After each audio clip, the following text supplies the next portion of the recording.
রিলিজের প্রায় 1 মাস হতে চলল, তবুও কিন্তু খাদান এখন রমরমিয়ে চলছে প্রত্যেকটা সিনেমা হলে। এবং তার পেছনে দেবদা এবং তার প্রোডাকশন হাউস সঙ্গে তার ক্রিউ মেম্বার মানে কাস্টরা যেভাবে সেটা নিয়ে প্রমোশন করছে, হলে হলে যাচ্ছে, ইভেন এখন বিদেশেও যাবে, সেটা দেখে যে মানুষের শিক্ষাও নেবে সেই জিনিসটাও নেয়নি। আর বলেও কোনো লাভ নেই। হ্যালো বন্ধুরা, আমি এখন সোহমের আপকামিং সিনেমা ফেলু বক্সি ট্রেলারের রিয়াকশন দেবো।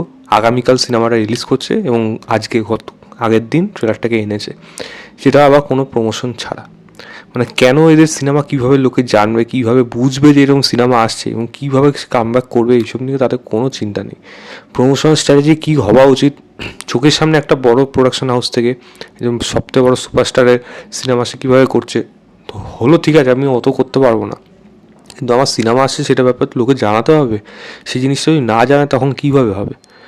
সোহম রয়েছে, মধুমিতা রয়েছে, পরিমণি একদম বাংলাদেশে একদম মানে এত নাম তার না, তাকেও এই সিনেমা রাখা হচ্ছে, তাকে সেটা নিয়েও যে কোনো প্রমোশন হবে সেটাও হচ্ছে না।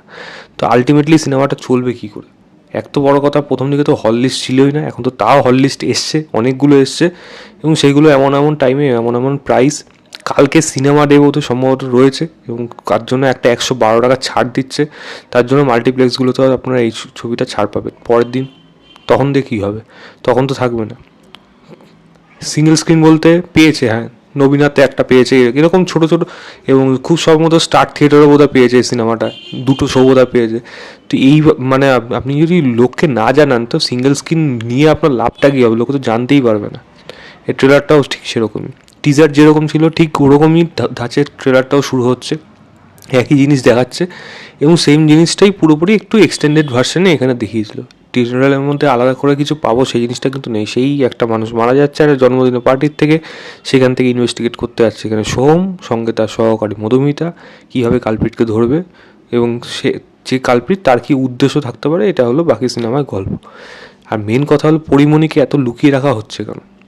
এক হতে পারে সেই মেন কালপিট, যেটা আমি প্রথমবার টিজার দেখার সময় বলেছিলাম, তাকে হয়তো এখানে ঢুকেছে, এবং পরিণমিকে একটা ডায়লগ দেওয়া হচ্ছে না ট্রেলারের মধ্যে। আমি এটা কেন করা হচ্ছে বুঝি না। ট্রেলার কীভাবে কাট করতে হয়, কীভাবে লুকিয়ে রাখতে হয়, এইগুলো অ্যাটলিস্ট জানতে হবে। মানে কোন দিকে অডিয়েন্সে প্রথম থেকেই যদি বুঝিয়ে দেওয়া যায় পরিমণিই একেবারে কালপিট, এবং সিনেমা হলে গিয়ে দেখলাম যদি পরিমণিই কালপিট হয়, তাহলে আর থ্রিলার সিনেমা গোয়েন্দা গল্প দেখে লাভটা কী? এই ফেলুদা আর ব্যোমকেশের থেকে ফেলু বক্সির নাম নিয়ে কী লাভটা হবে? নতুন ধরনের গোয়েন্দা হিসেবে কী উঠে আসবে? আমি যদি এই সিনেমার মধ্যে কী ভালো লাগছে যদি বলি, 2টো গান আগে বেরিয়েছিল যেটা আমি রিয়াকশন দিইনি বাট শুনেছি, সেগুলো আমার ভালো লেগেছিলো, যেটা এই ট্রেলারে একটা ভালো দিক অবশ্যই না, সিনেমার ডেফিনেটলি ভালো দিক হবে।